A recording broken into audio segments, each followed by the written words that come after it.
He does have a main deck Scavenging Ooze. Ooh. Now the Dark Confident Thoughtseize Vindicate portion of the deck is the black contribution to the main list. And then on the sideboard, he can cast his Leyline on the board. Actually, it's really, really close to a Maverick deck almost. I mean, this is Maverick always was kind of close in a certain sense to some of the theory of junk. Yeah. Maverick being a little bit more hatey, and this deck not really having the full package of hate that a Maverick deck often would run. It has, what, one Scavenging Ooze, Sideboard two Teague. Qasali Pride Mage, and a Teague. Anthony's going to be on the play, so Burn is going to get the start off here.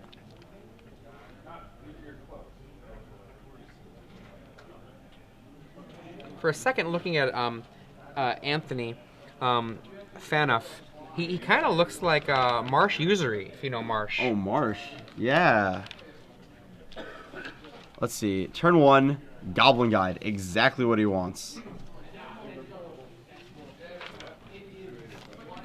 Let's see. So for those of you who are just joining us, I'm Adrian Sullivan, joined here by Ari Lax. Yeah. Might be still resolving mulligans here. Yeah, and Anthony is on our right here. Anthony is playing a burn deck here. There are no Figure of Destinies in this burn deck. The long, consistent damage that Anthony is running is Goblin Guide. Otherwise, he's trying to be a fast version of burn. Jeff Cosgrove, on the other hand, playing a aggressive build of junk. It has some elements that make it reminiscent of Maverick. It's almost a crossbreed between the two, but it doesn't really have the Maverick-style hate going on that's of easy access. It does have one Scavenging Ooze, though.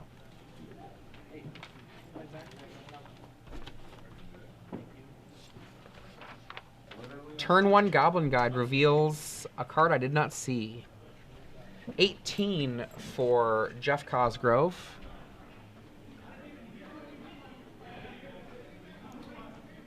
And we have Jeff goes Marsh Flats. Fetching. Remember, both of these players have had the opportunity to see each other's deck lists.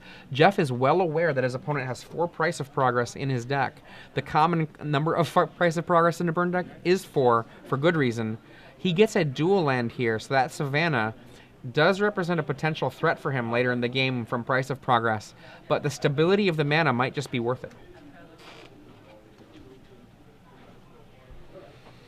We can see the Legion Events sleeves over there on the right. And that is a Savannah Go. Is that a second Goblin Guide? Oh my gosh. 2 Goblin Guides come in. Goblin Guide reveals Sylvan Library. And Goblin Guide reveals Sylvan Library. We're going to see a Swords to Plowshares on one of the Goblin Guides here.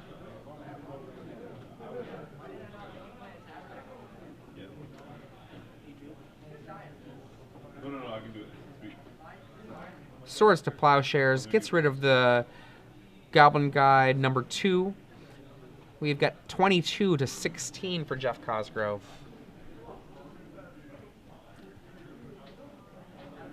Untap. Draw a Sylvan Library. There's 1 Sylvan Library in Jeff Cosgrove's list. And he says go. He is stuck on land.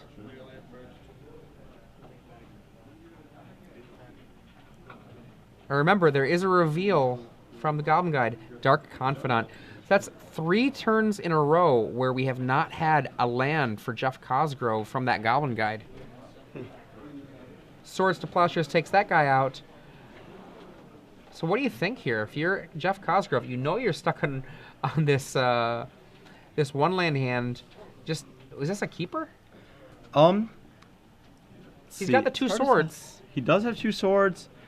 But that might just not be enough against this burn deck. Yeah, it's a little creature heavy, but he could just bolt Flame Rift you. Yeah, we've got a Keldon Marauders to knock Jeff down to, I want to say 3, 5, I want to say 12? Let's see. I might be wrong on that. Riftbolt, Goblin Guide, Fetch Land, and then the 11. 1. There's a Noble Hierarch. Probably not long for this world. Hellspark Elemental? Yeah, Hellspark Elemental. And attack. If that Keldon Marauders hits, that's a 2-mana 5 damage spell. Yep, Always better than a good Flame one. Rift. It does connect. It looks like Jeff is going on to 5 life here. Very rough situation. If he has a land and a Scavenging Ooze in hand, he can at least His nullify, Scavenging Ooze. yeah, one Scavenging Ooze. He can at least nullify the damage from that Hellspark Elemental a little bit.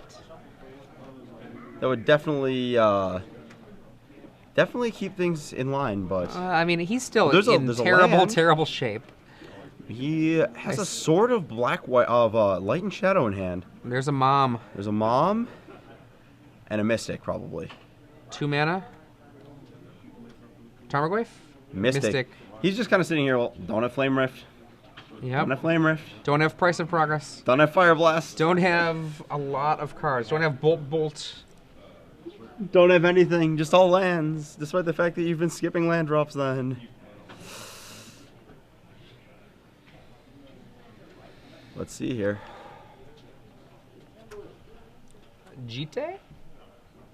Yeah, Batterskull? Maybe prompt him not to throw the burn. The old, man, I'm afraid of Batterskull. I gotta burn your guy. Prompt a mistake. Well, the Jite with a land can get into the play right away. Sure. And Anthony Phoneuf, ready and waiting to try to burn Jeff out, could be yet another villain from Gotham.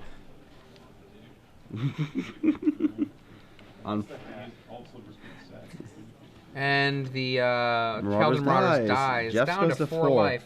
Flame Rift, Fire Blast, 2 bolts, chain. Oh, 1, 2. Oh, yeah. He didn't run the Still Had All These. He just finished them off. So a quick win, 1-0 for Burn. And now we're going to see what happens from the sideboard. Before we get there, we have trivia for 6 months of premium. right? So I'll go ahead with the Yeah. trivia question this time. Yeah. So for those of you who aren't sure how this works, the hashtag SCG Premium, you can see that at the bottom of the screen. That's what you want to be sending your tweet to. We have a trivia question. If you get the correct answer, one lucky winner amongst the correct answers will get 6 free months of Star City Games Premium. So the question is, on the other side of this matchup, we see this sort of Mud Welder Forge Master deck competing against Elves. And we just watched this Mud deck win quarterfinals against Rug, where it managed to set up a potential double kill. Right. It was going to get an achievement. Get an achievement unlocked. What creature was it using to set up the other half of the double kill with its opponent at 1 life? What was the other way it was going to kill them? What creature was going to do it? Right. So the question is, in our quarterfinal match that we just saw finish, what creature was going to enable the secondary kill for the Mud player in the quarters? He already had the damage coming through. What was the secondary kill source? What was going to deliver the killing blow? Yes. Not the Forge What was Master going to deliver that the activated other, it. But right. what was going to come across the field for lethal? So tweet your answers. SCG Premium is the hashtag. One lucky person will get 6 free months of premium. Let's take a look here. And the sideboarding for these two decks, obviously, I think when you look at the burn list, the burn starts out good. Yeah. What do they do after board? Nothing? I think nothing. Maybe a Shattering Spree, but I don't really like boarding in these sort of situational cards to maybe beat a Sword or a Jite. All your main deck cards are pretty good against this deck. Maybe you just have to board in the sprees, but I'd really, really wish they were like smashed to smithereens or something. But as for the other side, Path to Exile is coming in. I'd probably just board in like Gaddock Teague instead of just anything other than Dark Confidants that can be a body. Yeah, I mean, what you Frozen might Grip do is doesn't just do anything. put stuff into play that are just random creatures instead. Yeah, Dark Confidant just seems very awkward. Thoughtseize seems even more awkward. So Thoughtseize become pass, and you still have to replace some Dark Confidants. Either Sworn-Canist is probably fine, just sort of slow down their burn. Yeah, I mean, Path to Exile, I think you bring in to stop an early creature. So you've got 3 cards you can board in for 3 bobs and 3 creatures, 3 2-drop hate bears. and 3 Path Exiles for 3 Thoughtseize. So that's what I think is going on over there. You're just gonna left with a Bob. I guess you have a Bob in the deck. So what is kind of cool from your trivia question is that we talked about the idea of achievements earlier in Magic if they were to ever introduce that, because they're doing a lot of stuff to introduce kind of casual ideas of Magic into the tournament world. I wouldn't say casual, just sort of like additional, like very sort of. We've seen all these other gaming systems use these systems and sort Right. of Why not ultimate go for it, success. right? Yeah, what's been successful elsewhere? How do we apply that here? You know, what's kind of funny though is in that quarterfinal match, his opponent conceded before it would have achieved the achievement. He's like, no, sir. So Yes, it was very unfortunate. I think that if we ever end up towards an achievement system, which is possible given the way Wizards' trajectory is, I don't know if you actually are able to get achievements without something to stop people from saying, I concede.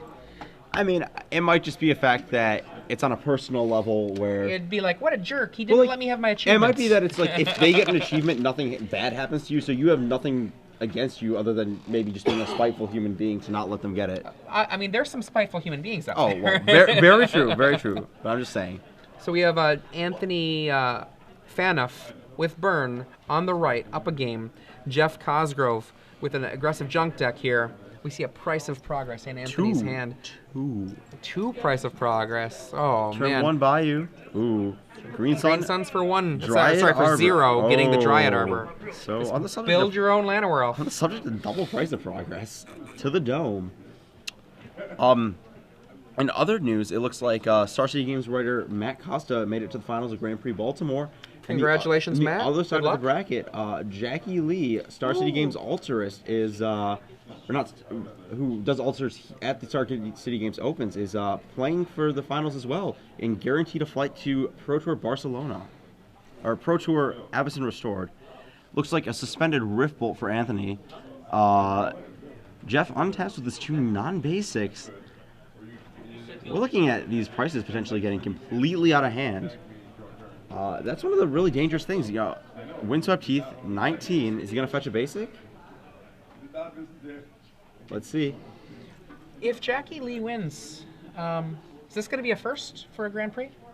I don't know. I don't know. Michelle Bush would be the only other woman I can think of. Top 8. Michelle eight? top 8, and she did not win. Yeah, Mary Jacobson Mary Jacobson and Jackie Lee were both first in the Swiss at the end of the respective tournaments in the past few weeks. So Jeff is going to fetch up a basic Plains, opting to play around this price. His hand looks pretty good, actually. He has a Stoneforge Mystic that he doesn't want to run into this Rift Bolt. But he's got some Swords to Plowshares. He's got a lot of action here. Swords to Plowshares is actually really good in this matchup with the ability to target your own guys, especially Knight of the Reliquary. Just some way to interact, some way to do something against this burn deck. Our plucky reporter from the floor, Glenn Jones. Mud is up game 1. Elves kept no lands and bricked. Scavenging Ooze. The Ooze. That's a life gain card. Big thumbs up in the background from Robert Vaca, who wanted to play 4 Oozes today, but only summoned up the courage to play 3 in his main deck. Hellspark is going to get swords. Now, one of the things that Anthony and the is... Rift Bolt went to the Scavenging Ooze because Oh, of yeah. that Hellspark. So Anthony's has not successfully gotten Yeah. damage in this game, and that could be a very big issue starting now. Anthony, one of the things Anthony's deck is choosing to do here, he's choosing to go for fast damage rather than the potential for long damage. Yes. And there's always a trade-off here in the burn list in which direction you want to go. If you're ever building a burn list on your own for Legacy, try not to go both directions at once. It's not a good plan. Aethersworn Canonist after the Hierarch, so you aren't locked out of casting. Actually, Canonist is an artifact. Strike that. Not how that works. Bolt you. Bolt the Canonist. We're seeing the control Bolt version. Lava Spike you. Jeff Cosgrove down to 13 life already. 13 life. I believe we saw 2 Price of Progresses in hand. That is a virtual 5. Yeah, that is very, very close to dead. The Stoneforge Mystic puts a clock on Anthony, but he has 2 cards in hand, might be 2 price. This could get interesting. You said it was we know 1 price. Is it 2 price? Yeah, 2 prices. Okay. Stoneforge. Finding, I think he wants... I want Jite here. I just think the cheapness of it, just to get it into play. You don't need another... Because, I mean, if your Mystic doesn't live, the Batterskull might not come down. Yeah, both of them, I think you could GT and just put it into play now. Yes, Like, exactly. It just comes Do it. into play. Put it down. Next turn, you get to equip it to something. It doesn't really matter. Probably the Mystic. The disposable body instead of the one that makes mana. Let's see. What you got, Jeff? Definitely GT though. Well, we both think it's GT. What does he think? Could just be Batterskull because it's probably the best one against. Yep. He If goes he has for the another land that he Batterskull. wants. If he plays another land, this gets really interesting. No, I think that's an attack for 2. Down to 21. Anthony main facing this lightning bolt might actually be relevant. Just you. Just you. I really don't want to. I don't want to wait. Just now. That's always the sign that you're dead. When they start throwing lightning bolts at you during their main phase.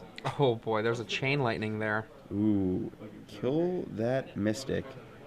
No, if he's got a price, I guess it's not dead yet. Yeah, it's too short. Oh, he could play for the kill though. Ooh. It's so close. It's just not quite. Actually, I'd just play for the. He has to draw one. Let's see. He has as outs 1, 2, 3, 4 lava spikes. 1, 2, 3, 4 chain lightnings. 1, 2, 3, 4 lightning bolts.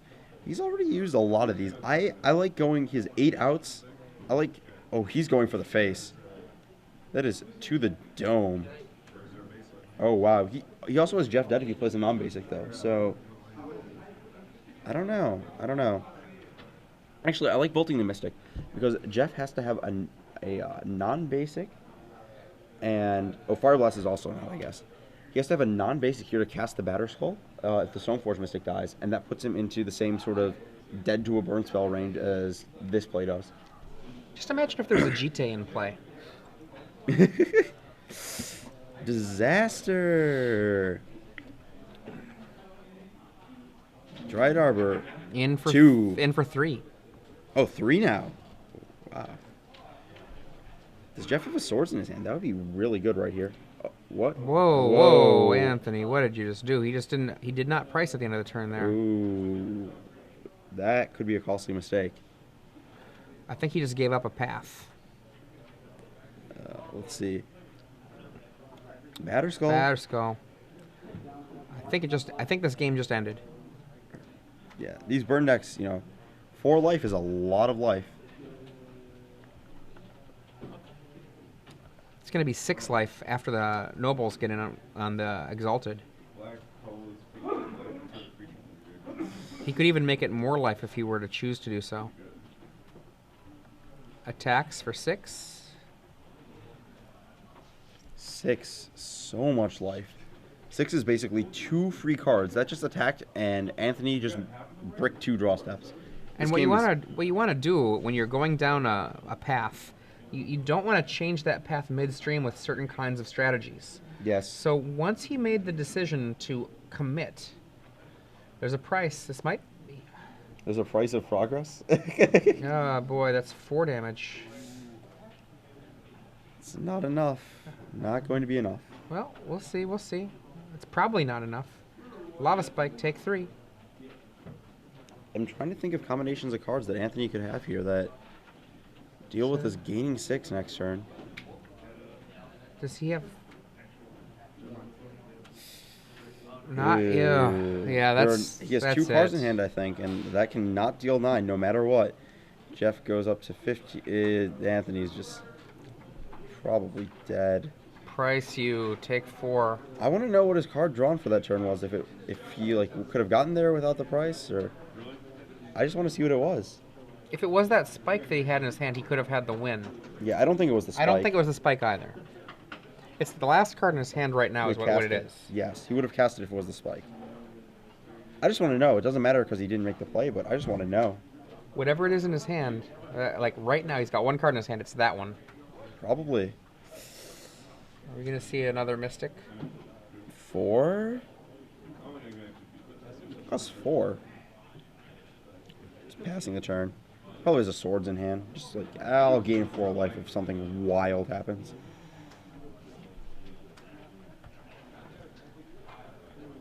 Yeah, not enough for Anthony to make it happen. So moving to a game 3 over here between Junk and Burn off the back of a stuck Stoneforge Mystic that put in a Batterskull. Game 3. It's going to be Tony Phoneuf with Burn on the play. Obviously, his hope is for the turn 1 Goblin Guide. Yes. Getting Goblin in Guide, that much free damage. Standard everyday red deck hope. Draw a turn 1 Goblin Guide enough, and you could be a national champion. It's true. It's true. You know, Goblin Guide is one of those cards that I found so hilarious when people were giving their reviews of the set. Like, I remember my favorite review was Paolo Vitordama de Rosa saying, "This card is terrible." He would. Okay, you cannot take any aggressive card review from him at all. This card is not a draw card, counterspell, or combo card. And I just remember thinking to myself, I think you are wrong. I first looked at the preview and I'm like, wait. So it's a 1-mana 2/2 haste.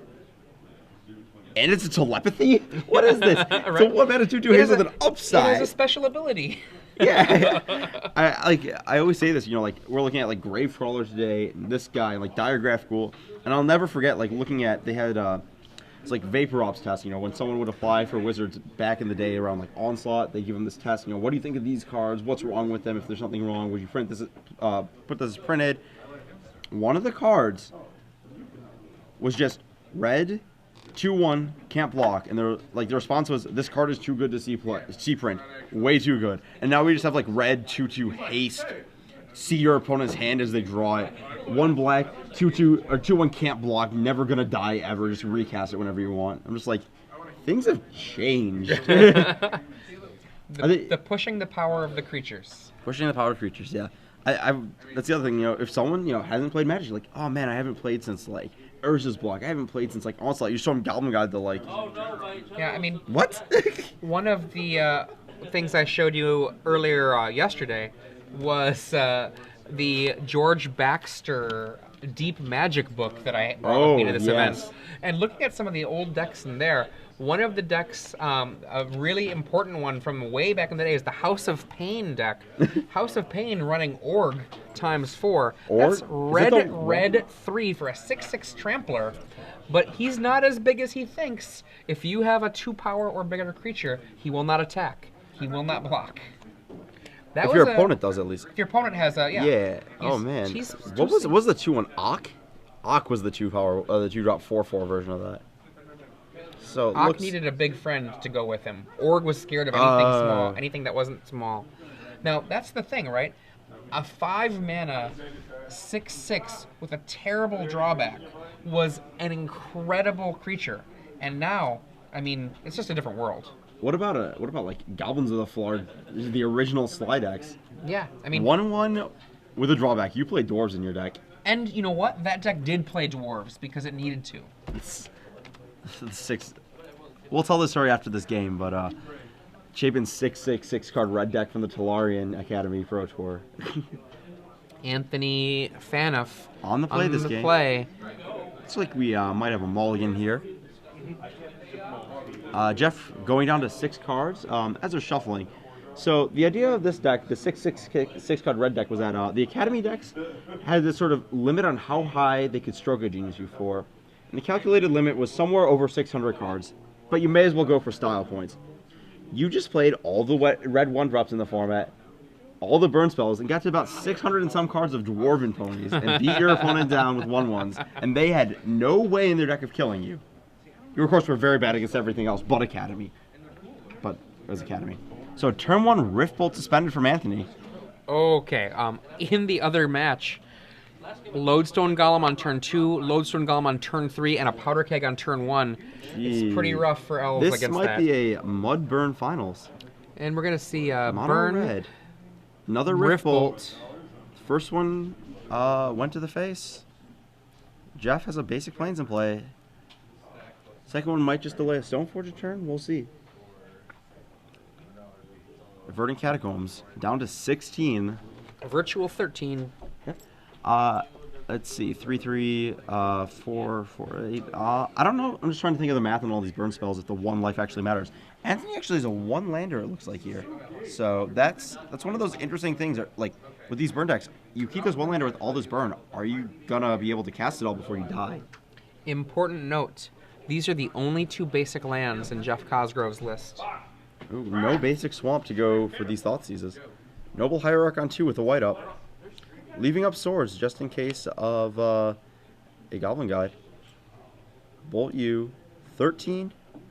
Still over, ooh, the 1 damage. 3/1 drops, and Well, there's a pillar. there's a Interesting. Pyrostatic Pillar. He's going to opt to leave up Lightning Bolt, sort of taking a cue from last game. Yes, if he plays a Mystic, I want to kill it on the spot. Let's see. Jeff could also just have a Sword or a GT in his hand and get there this game. Let's see. Wasteland, still a land. Taps her mana, kills a Barbarian Ring.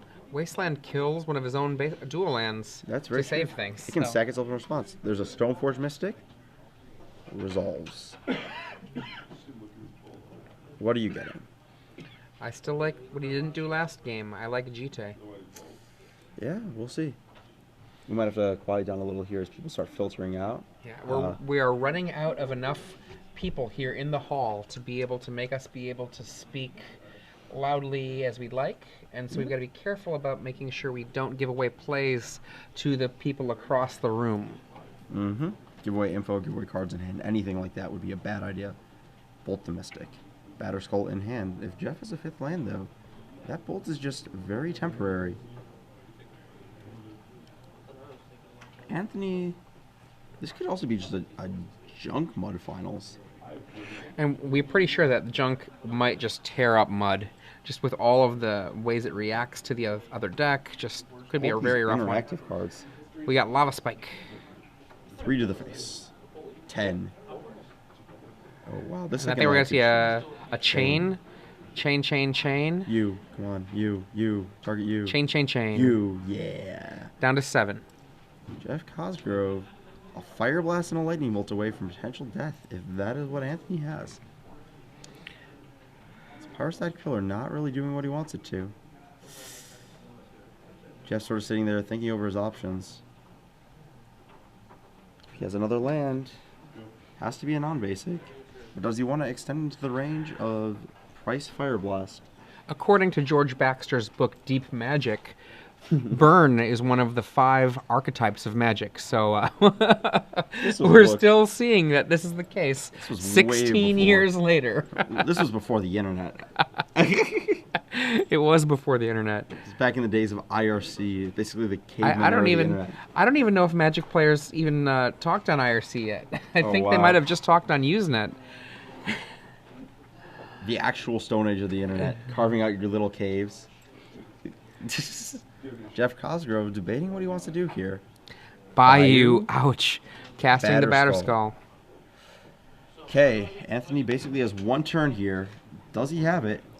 Zot. Shattering Spree for the Batterskull. Ooh, take that, Batterskull. Goblin Guide. Goblin Guide! Here he comes, late to the party, but who cares? Reveals a Noble Hierarch. Take Jeff goes 2, to you're at 5. 2 burn spells away from death. That was exciting. That Goblin Guide, listen, sometimes just shocking them once is good enough. Oh, and also seeing that they have a Noble Hierarch.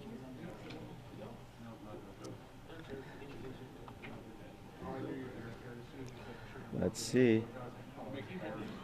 Let's see. 1. There's a Hierarch number 2. These guys are just going to step in the way of this Goblin Guide. Hierarch. Is that an attack? Attack for 2. That is a gutsy attack for 2. Oh, man. We got that fat pyrostatic pillar in the hand. Oh. The hard lock. Land. Attack with Guide.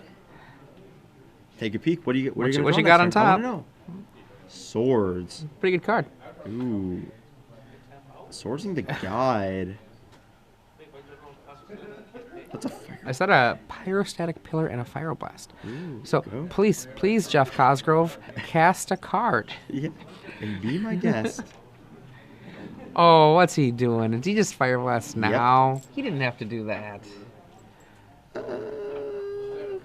Yeah, he didn't have to. He didn't have to do that. Okay, but what are the paths out? Green Sun Zenith.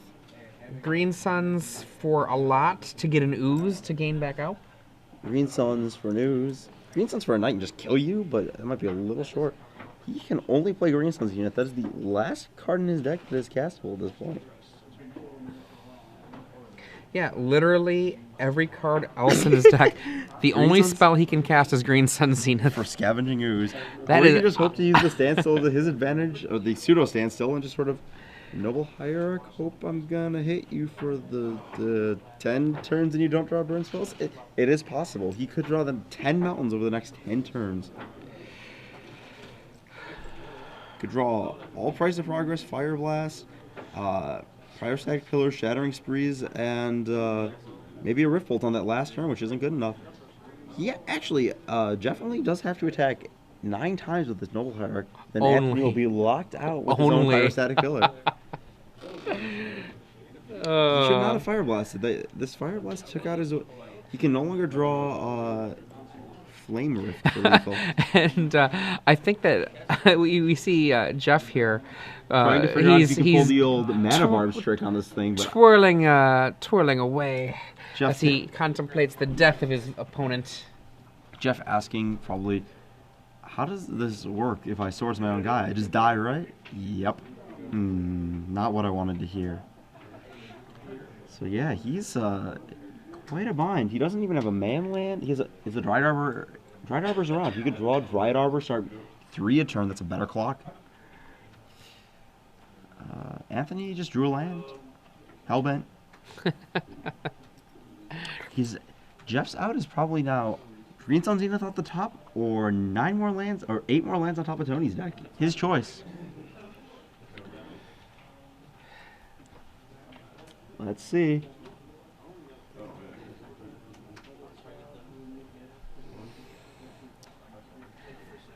Let's see. Wow. What? Okay, so Mud loses with the turn 2 Lodestone, turn 3 Lodestone. We're going to a game 3 for Elves. Let's see. He's going to wasteland his own land in response to a Price of Progress. All basics now. Is there going to be a Green Sun Zenith? X equals 3 getting this ooze. It'd be really awkward if he just drew the ooze. That would be terrible.